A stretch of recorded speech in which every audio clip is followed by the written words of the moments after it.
How was that? People cried. People said how they felt disrespected by the Anglo world. People said how they thought that the Anglo world didn't think they were smart enough to want certain types of programming, that they cared about their kids enough to want to engage with programming with them.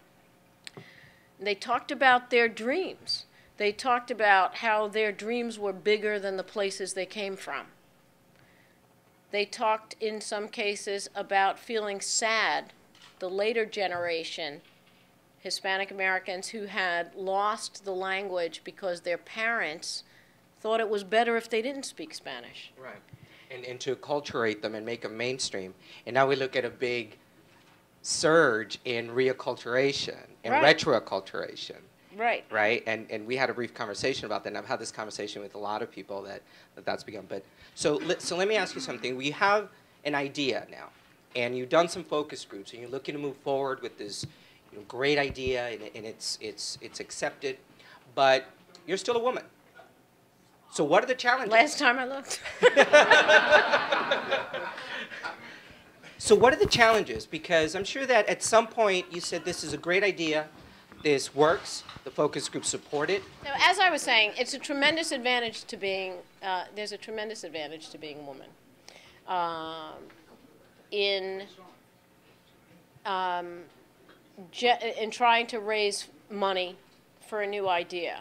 And I think it's a tremendous advantage to be a woman for a number of reasons, but one of them is that in my experience, women are more free to talk about the emotional connection and the emotional reasons for doing something. And I was not shy to talk about those emotional moments that occurred in those focus groups or beyond that with people that I spoke to who did feel a need and did feel a connection with the idea that media should have dimensions beyond what the then current media had to offer. But was the feelings that resonated with people, was that quantifiable enough to get backing and to get partners and to get the support that you needed? Well, in some ways, no, but some of the no's that I got really inspired me, because the no's that I got were from people who said, wait a minute, Latinos don't want that kind of programming because they just like telenovelas and sports. And I said, well, yes, those kinds of programs rate really highly, but that is also because that's all that's on. And right. So it wasn't entirely quantifiable. But I think that we were able to convince a great many people that the desire was there, and the qualitative information was tremendous, and I think we had some very strong supporters. We had, people from the Congressional Hispanic Caucus. We had Alex Nogales, who's the head of the Hispanic Media Coalition. We had lots of leaders stand up and say, I'd like to see this happen. But the most important people who stood up and said, I'd like to see this happen, are the people who put the money on the table. Right, exactly. And interestingly, the people who put the money on the table for this venture in the first instance are a private equity venture firm based in Silver Spring, Maryland, called Syncom Venture Funds.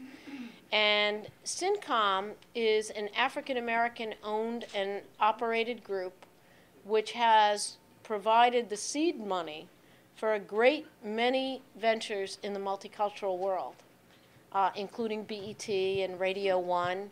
More recently, a totally non-ethnic related company that they saved from bankruptcy called Iridium. And we're very proud to have them as our backers because they recognize that there really is the possibility of doing well by doing good, and that if a product or a service is really important to the market, it will generate revenue. Right.